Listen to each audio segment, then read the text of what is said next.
জন্মের আগে প্রিয় নবী বাবা হারালেন, 6 বছর বয়সে মা হারালেন, 8 বছর বয়সে দাদা হারালেন, এবার আছে শুধু একজন চাচা। এমন চাচা বাবার চেয়েও বেশি আদর করে বিষ্ণু ইসলামকে লালন পালন করলেন। এই আবু তালেবের ভয়ে আবু জাহেল আমার প্রিয় নবীর গায়ে হাত লাগাতে পারে নাই। তার মানে ভালোবাসায় কোনো ভেজাল? ভেজাল আদর্শে। ভেজাল কিসে? শেষ নিঃশ্বাস ত্যাগ করার আগে আবু তালেব অসুস্থ, আবু জাহেল উতবা সাইবা একদিকে, আমার নবী আরেকদিকে। আমার প্রিয় নবী বললেন, চাচা আজীবন আপনি ছাতার মতো আমাকে আশ্রয় দিয়েছেন, আজীবন আপনি বাবার মতো কোলে পিঠে করে মানুষ করেছেন, একবার শুধু আমার কানে কানে বলেন লা ইলাহা ইল্লাল্লাহ মুহাম্মাদুর রাসূলুল্লাহ, বাকিটা আমি আল্লাহর সাথে বুঝে নেব। কিন্তু আবু জাহেলও পাশে আছে না নাই? আবু জাহেল কয় না, আবু তালেব খবরদার, আজীবন যে শিরকি ধর্মের উপরে ছিল ওইটার উপরেই থাক, বাপ দাদার ধর্মে চুন কালি মাখিস না।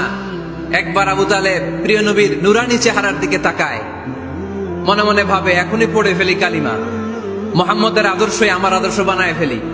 আবার যখন আবু জাহেল উতবা সাইবার দিকে তাকায়, মনে মনে ভাবে না, আগের ধর্ম ছাড়তে চাই না।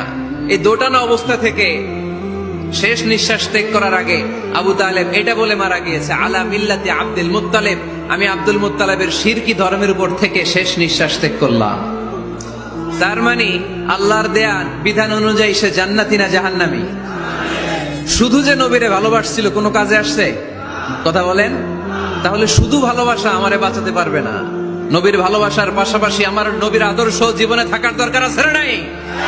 এজন্য আল্লাহ নবীর পরিচয় দিয়ে বললেন, মুহাম্মাদুর রাসূলুল্লাহ ওয়াল্লাযীনা মাআহু আশিদ্দাউ আলাল কুফফারি রুহামাউ বাইনাহুম।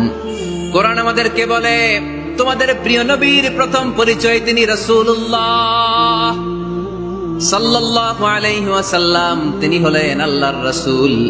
তার সাথে যারা থাকে তারা কাফেরদের ব্যাপারে বজ্র কঠোর, মুমিনদের ব্যাপারে পুষ্পকোমল। সুবহানাল্লাহ পড়ে। আবার কোরআন বলে, ওমা মুহাম্মাদুন ইল্লা রাসূলুন ক্বাদ খালাত মিন ক্বাবলিহির রুসুল। মুহাম্মদ রাসূল ছাড়া অন্য কেউ নন, তার আগে এরকম অনেক রাসূল দুনিয়ায় এসে আবার বিদায় নিয়েছে, ঠিক কি না? তাহলে কোরআন কিন্তু প্রথম পরিচয় দিয়ে দিল, 1 নাম্বার পরিচয় আমার নবীর। 1 নাম্বার পরিচয় জোরে বলেন, 1 নাম্বার পরিচয় তিনি রাসূলুল্লাহ, আল্লাহর রাসূল। কিন্তু আমার নবী এত বিনয়ী, এত ভদ্র, এত নম্র, এত শান্ত, এত শিষ্ট, এত হাম্বল। আউট অফ হাম্বলনেস তিনি নিজেকে রাসূল পরিচয় দিতে লজ্জাবোধ করতেন। তিনি নিজেকে রাসূল পরিচয় দেওয়ার আগে নিজের আরো ছোট করে বলতেন, আমি আল্লাহর গোলাম, তারপরে রাসূল।